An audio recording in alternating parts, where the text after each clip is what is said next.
Hello, this is how you open and access your Zoom app on your Chromebook. Down here at the bottom of your screen, in the bottom left-hand corner, you'll see a little circle. If you click that, that's your launcher for your different apps.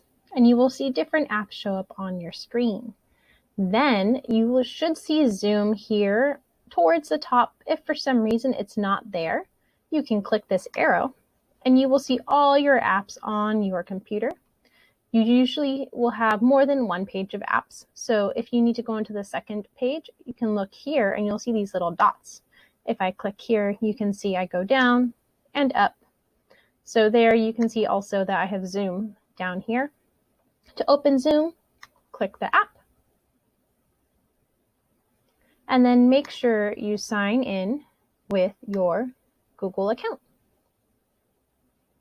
Once you're logged in, you can go to join a meeting and you can type in the meeting ID sent to you from your teacher, or if your teacher sent you a link, you can click the link and it will open the meeting up for you.